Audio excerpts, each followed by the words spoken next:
నమస్తే. ఇన్నాళ్ళు నన్ను సపోర్ట్ చేస్తూ, ఎంకరేజ్ చేస్తూ మీ ప్రేమని నాకు అందిస్తున్న ప్రతి ఒక్కరికి కృతజ్ఞతలు. అలాగే ఈ వీడియో కూడా ఖచ్చితంగా మీకు ఉపయోగపడుతుంది. లైక్, షేర్ అండ్ సబ్స్క్రైబ్ చేసి మీ సపోర్ట్‌ని నాకు అందించండి. అలాగే ఈ వీడియో పట్ల మీకున్న అభిప్రాయాన్ని కామెంట్ సెక్షన్‌లో కామెంట్ చేసి తెలియజేయండి. ఇప్పుడు వీడియోని చూద్దాం. నమస్తే, వెల్కమ్ టు అవర్ ఛానల్. నేను పద్మిని. ప్రస్తుతం మనతో పాటు ప్రముఖ ఆధ్యాత్మికవేత్త, సూర్యోపాసకులు, sun spiritual society founder Vikramaditya గారు మనతో పాటు ఉన్నారు. మాట్లాడదాం. సార్ నమస్తే సార్. సూర్యోస్మి తల్లి. గ్రంథాలన్నీ తిరిగేస్తున్నారు. ఎనీవేస్ ముందుగా మీకు శ్రీకృష్ణ జన్మాష్టమి శుభాకాంక్షలు. మీకు కూడా శ్రీకృష్ణ జన్మాష్టమి శుభాకాంక్షలు. Happy independence day by the way sir. మీకు కూడా 79వ స్వాతంత్ర దినోత్సవ శుభాకాంక్షలు. కానీ కాదు, ఇంకా ఇండిపెండెన్స్ రాలేదు. నిజమైన ఇండిపెండెన్స్ అంటే ఏమిటి? జ్ఞానంతో ఉండడమే ఇండిపెండెన్స్. కోరికలతో మనం అలాగా లాక్ అయిపోయి ఉన్నాం కదా. అంటే ఇప్పుడు మీకు కోరికలతో లాక్ అయిపోలేరమ్మా. కోరికలు ఉన్నాయి, తీరట్లేదు. అప్పుడు అక్కడే ఉండిపోతున్నాం కదా సార్, వెళ్ళలేకపోతున్నాం. అభివృద్ధి లేదు, ఇంకా చింతనతో ఉన్నాం. అంటే ఇప్పుడు ఇంతకు ముందు మనం 79 సంవత్సరాల క్రితం ఎవరో పరాయి దేశస్తులు వచ్చి వాళ్ళ ఆధిపత్యాన్ని చూపిస్తుంటే మీ అధికారతత్వం మాకొద్దు, ఈ బానిసత్వం మాకొద్దు అని తిరుగుబాటు చేశాం. కానీ వ్యక్తిగతంగా ఎవరికి వాళ్ళం బానిసలం అయిపోయి, నాకు నేనే బానిస, నా ఆలోచనలకి నేను బానిస, నా ఆకలికి నేను బానిస. కరెక్ట్, 100%. ఇది ఈ పరతత్వం నుంచి, ఈ పరాయి పాలన నుంచి, నాకు తెలియకుండా నన్ను బాధిస్తున్నటువంటి విదేశీ రుగ్మత నుంచి బయటకు వచ్చినప్పుడే మనకి నిజమైన స్వతంత్రం. Beautiful sir, very beautiful. కాకపోతే నాకు స్వతంత్రం వచ్చింది. నేను స్వతంత్రంలో ఉన్నాను. నాకు కూడా రావాలి స్వతంత్రం. ఎందుకంటే ఈ స్వతంత్రం అన్న మాటకి ఇప్పుడు మీరు చెప్పిన తర్వాత నాకు అనిపిస్తున్నది ఏంటి అంటే, కంపారిజన్ అనే ప్రిజన్ లో మనం ఉన్నాం కదా. కంపారిజన్ వాడికి లేదు, నాకు కావాలి, అది ప్రిజనే కదా. ఎవరితోనో కంపేర్ చేసుకోవటం. మనకి స్వాతంత్రం లేదంటే నీ ఆలోచనలు ఏం లేవు, నీకు ప్రభావితం చేస్తూనే ఉన్నారు. వాడికి కారు ఉంది, నాకు కారు లేదు. వాడికి ఇల్లు ఉంది, నాకు ఇల్లు లేదు.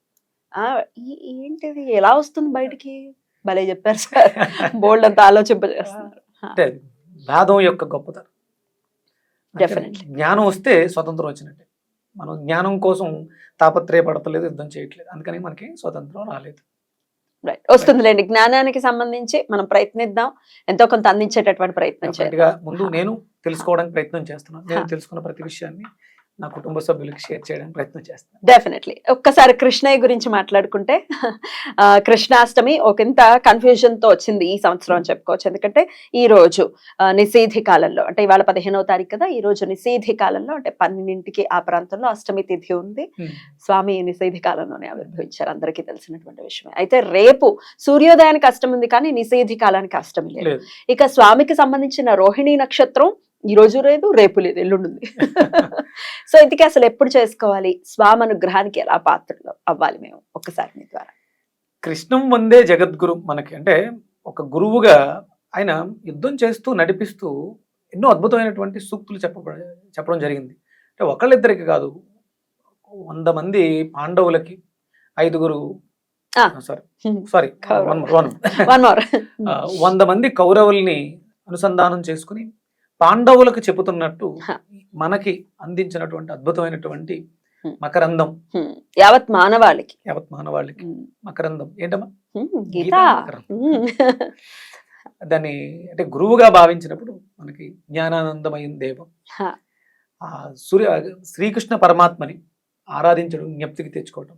ఇప్పుడు మీరు అన్నట్టు ఆయన జన్మించిన సమయం అష్టమి తిథి అర్ధరాత్రి 12 గంటలకి చెరసాలలో ఎన్నో భోగభాగ్యాలతో పట్టుపరుపుల మీద జన్మ తీసుకోవలసినటువంటి జీవితం కర్మ ప్రారబ్ధ కర్మకు భగవంతుడి రూపంలో ఉన్నటువంటి మనిషిగా ఒకవేళ వస్తే ఆయన కూడా అతీతుడు కాదు. అందుకని కర్మ కట్టి కుడిపేస్తుంది అని చెప్పడానికి ఆయన దాన్ని అనుభవించి ఆ అనుభవాల్ని మనకి అందించినటువంటి.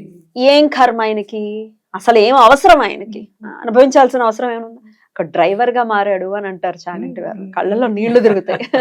అంటే అదేదో చిన్నదని కాదు, కానీ డ్రైవర్ అనేది ఒక తక్కువ పోస్ట్ కింద కన్సిడర్ చేస్తారు కదా.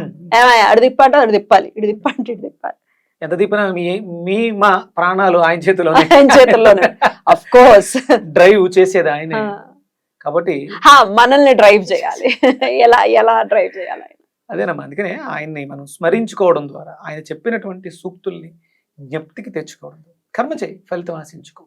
భారాన్ని బాధ్యతని భగవంతుడి పాదాల మీద వేసి నీ శరణు జొచ్చాను, నన్ను నడిపించు పరమాత్మ అని చెప్పేసి అని వేడుకోవడమే శరణాగతి. శరణాగతి. నా జీవితంలో ప్రారంభం నేను నేర్చుకున్నది ఒక్కటమ్మా, an instrument of your piece.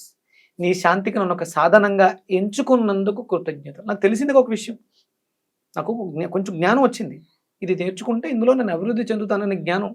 నేను ప్రాణిక్ హీలింగ్ మొదలుపెట్టినప్పుడు నాకు అనిపించింది, సరెండర్ అయిపోయాను. నాకేం తెలియదు. An instrument of your peace, నీ శాంతికి నన్ను ఒక ఇన్స్ట్రుమెంట్లో వాడుకో. ఎస్, నాకు ఈ విషయం తెలిసింది. నేను నిజంగా నీ కృతజ్ఞతలు, నాకు అవకాశం ఇచ్చినందుకు. అందుకని శరణాగతి, మనం భగవంతుడికి శరణాగతి.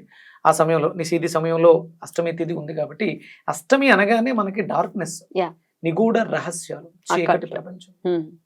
చాలా అద్భుతమైనటువంటి, అంటే ఒరిజినల్ గా అష్టమి అంటే కష్టాలు అనుకుంటారు కదా. అష్టమి నవలు కష్ట దినాలు అంటారు కదా. కాదు, కష్టమి కాదు, కష్టాలు కాదు అవి. అంటే మనలో ఉన్నటువంటి అష్ట సిద్ధులు గురికి సంబంధించి, అంటే నేనైతే ఈ కృష్ణాష్టమి, దీన్ని మనం వర్ష ఋతువులో చేసుకునేటువంటి శ్రావణ మాసంలో వచ్చేటువంటి అద్భుతమైనటువంటి శక్తి. ప్రకృతి అంతా కూడా పరవశించి ఉంటుంది. మనం సాధకులుగా సాధన చేయటానికి ఆయన ఆ రోజు ఆ జన్మని తీసుకున్నారేమో. ఆయన ఎన్నో అద్భుతమైనటువంటి లీలలు చేస్తారు. అక్కడ దైవం మానుష రూపంగా జన్మ తీసుకుని తన అద్భుతమైనటువంటి లీలా విన్యాసాన్ని చేసి చూపించారు. అంటే మీలో కూడా, ప్రతి మనిషిలో కూడా ఈ అష్టసిద్ధులు ఉంటాయి. ఏంటి మన అష్టసిద్ధులు? అనిమ, లఘిమ, గరిమ, మహిమ, ఈప్సిత, అవన్నీ కూడా మనం కూడా చేయొచ్చు. అంటే ఏదో సాధించుకోవచ్చా? సాధన చేయడంతో సాధ్యం కానిదంటూ ఏది లేదు. తెలుసుకోవాలి, కాకపోతే అది తెలుసుకుని సాధన ప్రాక్టీస్. నాకేమీ తెలియదు, సూర్యోపాసన మొదలుపెట్టా, 2013లో మొదలుపెట్టా, సాధన వెళుతూ ఉంది. 2020లో మహాసౌరం మొదలుపెట్టా. ఇప్పుడు ఒకసారి అనుకుంటాను నేను, రేపు పొద్దుట ఈ ఎపిసోడ్ పద్మినితో చేయాలి. ఇవాళ పొద్దుటే ఫోన్ వచ్చేసింది. ఇదొక సిద్ధి, ఇదొక సిద్ధి. టెలిపతి రూపంలో అది ఖచ్చితంగా కనెక్ట్ అవుతుంది. నువ్వు అనుకుంటే నాకు తెలియడం కానీ, నేను అనుకోవడం ద్వారా నువ్వు స్పందించడం కానీ జరుగుతుంది. చాలా అద్భుతాలు జరుగుతున్నాయి, చేస్తున్నాను. అంటే అందులో ఒక్కొక్కటి వెళ్తూ ఉంటాం. సిద్ధులు సాధించడానికి సాధన, అంటే ఏ యుగంలోనైనా సరే సిద్ధులు సాధించడానికి సాధన పరమావధిగా పెట్టుకోవాలి. ఈ అష్టసిద్ధులు సాధించడానికి దాని గురించే కృష్ణుడు, శ్రీమన్నారాయణుడు, శ్రీరామచంద్రమూర్తి కృష్ణుడు రూపంలో అవతారం ఎత్తి ఎన్నో అద్భుతాలు చేసి చూపించాడు. బ్యూటిఫుల్. చిటికెన వేల మీద నిలబెట్టడం, అంటే 16,000 మంది గోపికలు, అంటే వాళ్ళలో ఉన్నటువంటి భక్తి తారప ఇదిని, తన్మయత్వాన్ని తీసుకొచ్చాడు. అంతమందిని మైమరిపింప చేశాడు. ఆయన ప్రాక్టీస్ లో 5,000 యోజనాలు ఉంది. ఒక ఆవుకి ఎంతో ఉంటుంది కదా, 12 అడుగులు. 5,000 యోజనాల శ్రీకృష్ణ పరమాత్మ, అంటే ఎన్ని వేల గోవులు ఆయన ఆరాలో కదా. అది శక్తి. ఆ ఆరాని, ఆ వర్చస్సుని పెంచుకోవడానికి సాధన. అద్భుతమైనటువంటి తత్వం అది, శ్రీకృష్ణ తత్వం. అంటే చాలా మంది ఆయనకి 16,000 మంది గోపికలు, భార్యలు, ఇంతమంది ఇలా మాట్లాడుతూ పేలేవాళ్ళు పేలుతూనే ఉంటారు. అది శక్తి. సరే, ఆయన నిజంగా అనుకుందాం, ఒక్కళ్ళనో ఇద్దరినో మెప్పించడం, సంసారం చేయడం కూడా కష్టం కాదు మీకు. ఒక్కళ్ళే కష్టం. సరే, అది అనుకుంటే చిటికెన వేళ మీద 7 రాత్రుళ్ళు 7 పగళ్ళు ఇలా పట్టుకొని నుంచో రాయి పెట్టుకుని ఒక గంట నుంచో ఇలాగా చచ్చూరుకుంటాం. ఇది నిజం కాదు అనొచ్చు. గోవర్ధనగిరిని 7 రోజులు చిటికెన వేల మీద నిలబెట్టడం నిజం కాదు. మరి 16,000 మంది మాత్రం నిజమా? ఆయన దేవుడు కాదు, ఆయన దేవుడు కాబట్టి నిలబెట్టాడు. అప్పుడు ఇవన్నీ అబద్ధాలు అనుకుంటే మీరు మాట్లాడే మాటలన్నీ కూడా అబద్ధాలే. మూర్ఖులతో అసలు కాదండి, వాళ్ళకి వాళ్ళు మన వాళ్ళేనమ్మా. అజ్ఞానంలో ఉన్నారు. స్వతంత్రం వాళ్ళకి కూడా రావాలిగా, ఇండిపెండెన్స్ వాళ్ళకి కూడా ఇద్దాం. యాక్చువల్ గా అవసరం వాళ్ళకే వాళ్ళకి నిజంగా చెప్పాలంటే కదమ్మా, వాళ్ళ అవసరం దేశానికి చాలా ఉంది. ఎందుకంటే వాళ్ళు ఒక మూఢనమ్మకంలో, ఒక అజ్ఞానంలో కరడుగట్టున్నారు. అలాంటి వాళ్ళు చైతన్యం అయితే కరడుగట్టిన చాలా మందిని మార్చడానికి సాయుధులుగా, సమిధులుగా ఉపయోగపడతారు. వాళ్ళ అవసరం, ఎందుకంటే వాళ్ళు తెగించుంటారు, ఇదే తాడో పేడో తేల్చుకుని వస్తారు. లేదు అంటే వాస్తవాన్ని, ఉన్నదాన్ని లేదు అని చెప్పడానికి బలంగా కంకణం కట్టుకుని పోరాడుతున్నారు. కానీ అదే వాస్తవం ఉంది అని నిరూపించడానికి సాధన చేస్తే వాళ్ళు సక్సెస్ అయినంతగా మనం సక్సెస్ అవ్వలేం. ఎందుకంటే వాళ్ళ అవసరం మన అవసరం కన్నా వాళ్ళ అవసరం దేశానికి, చాలా అవసరం ఎక్కువ అమ్మ ఉంది. బాబు, ఇంత పాజిటివ్ కూడా మాట్లాడచ్చు అనమాట. ఇంత పాజిటివ్ కూడా ఆలోచించచ్చు. Please. సరే సరే. అయితే ఈ రోజు అష్టమి తిథి మరి నిశీధి కాలంలో ఉంది కదా, స్వామి ఆవిర్భవించినటువంటి ఆ సమయాన్ని ఎట్లా యూటిలైజ్ చేసుకోమంటారు, అది కూడా ఒక్కసారి. అంటే మనకి ఆ సమయాన్ని మెలకుగా ఉంటే ఒక్కసారి ఆ స్వామిని లేచి కూర్చుని నామస్మరణ చేసుకుని మళ్ళీ నిద్రించి ఉదయం లేచి శుభ్రంగా ఆ స్వామి ఆరాధనకి మనకి ఏం అవసరం అవుతాయి అంటే సంతాన గోపాలుడు అంటారు. అవును. సంతానం లేని వాళ్ళకి సంతానం కలగడం కోసం, సంతానం అభివృద్ధి కోసం కూడా దాన్ని మనం ఉపయోగించుకోవచ్చు. Right. ప్రతి తల్లి తండ్రి కూడా ఈ వ్రతాన్ని ఆచరించడం ద్వారా, ఆ నామాన్ని ఉచ్చరించడం ద్వారా పాజిటివ్ ఎనర్జీ వస్తుంది. సంతాన గోపాల వ్రతం మంత్రం గాని వ్రతం గాని చేసుకోమంట. మంత్రం చదువుకోవచ్చు అంటారా? మంత్రం మరి చెప్తారా ప్రేక్షకులకి? తప్పలమ్మా, 100% చెప్తాను. ఇది పొద్దుటే ఇది తెచ్చేటప్పుడు అనుకున్నాను, ఇది చూసా, కానీ నువ్వు వచ్చిన తర్వాత నువ్వు అదే అడిగి. బ్యూటిఫుల్. సంతాన గోపాల స్తోత్రమా? ఎట్లా చదవమంటారు? దీనికి ఒక యంత్రం కూడా ఉంది, చూపిద్దాం. చూపిద్దాం. ఒక తెల్లటి పేపర్ మీద పసుపు రాసి, అదే పసుపుతో 4 మూల బొట్టు పెట్టి పెన్నుతో గానీ పెన్సిల్తో గానీ దీన్ని లిఖించుకోండి. అష్టదళ పద్మం. ఫోటో కనపడుతోంది కదా, ఈ ఫోటోలో కనపడుతున్నట్టుగా. యా. ఓం దేవకీ సుత గోవిందం వాసుదేవ జగత్పతే దేహి మే తనయం కృష్ణ త్వామహం శరణం గతః. ఈ మంత్రాన్ని అమ్మా, అంటే మీకు అందులో చాలా రకాల సంఖ్యలు ఇవ్వబడినాయి. అవన్నీ కాకుండా కేవలం ఒక వృత్తము మధ్యలో షట్కోణం, త్రిభుజాలు, ఒక త్రిభుజం పైకి ఒక త్రిభుజం కిందకి వేస్తే దాన్ని షట్కోణం అంట. ఆ మధ్యలో ఈ మంత్రాన్ని ఒక ట్రయాంగిల్ పైకి ఒక ట్రయాంగిల్ కిందకి వేస్తే అది దాన్ని షట్కోణం అంటారు. ఒక వృత్తంలో ఆ వృత్తం చుట్టూ 8 దళాలు. ఒక వృత్తం అంటే ఒక సర్కిల్ అంతేనా? ఒక సర్కిల్ లో అష్టదళాలు. అష్టమి తిథికి అష్టదళాలు ప్రామాణికం. చూడండి, అష్టదళాలతో మధ్యలో ఉంది స్టోన్ ఉంది. ఇలా దాన్ని రాసుకుని ఆ మంత్రాన్ని అందులో రాసి ఒక పసుపు గణపతిని చేసి ఆ మధ్యలో ఉంచి దాన్ని ఆరాధిస్తూ, మీకు కృష్ణుడి అష్టోత్తరం ఉంటుంది, నేను కొన్ని చదువుతాను, దాన్ని మీరు ఏమైనా ఇవ్వగలిగితే అవి అక్కడ కొంచెం శ్రద్ధ పెట్టి ఒక మంత్రాన్ని 108 సార్లు చదవచ్చు. మొత్తం అన్ని మంత్రాలు కూడా చదవచ్చు. తప్పకుండా చదువుదాం, ఇచ్చేయండి. ఇప్పుడైతే ఒకసారి చదివేయండి సార్, రేపు మళ్ళీ లైవ్ కూడా ఇస్తాను మార్నింగ్. ఓకే, చదువుతాం. ఒకవేళ పూజ చేసుకోకపోయినా నామం అలా వింటూ ఉంటారు కదా. ఓం పద్మాపతే పద్మనేత్రే పద్మనాభ జనార్దన దేహి మే తనయం శ్రీ వాసుదేవ జగత్పతే. పద్మాపతే పద్మనేత్రే పద్మనాభ జనార్దన దేహి మే తనయం శ్రీ వాసుదేవ జగత్పతే. ఓం పద్మాపతే పద్మనేత్రే పద్మనాభ జనార్దన దేహి మే తనయం శ్రీ వాసుదేవ జగత్పతే. అద్భుతం సార్. పద్మాపతే. Luck for both. Luck for all. yes. ఇది మా ఇద్దరిదే కాదు, మనందరిది. yes. పద్మాపతే, ఆయనకి చాలా ప్రీతేమో ఈ నామం కదా. పద్మాపతే పద్మనేత్రే. పద్మనేత్రే అంటే పద్మం లాంటి కనులు. పద్మనాభుడు. మనకి కింద వేసింది అష్టదళ పద్మం.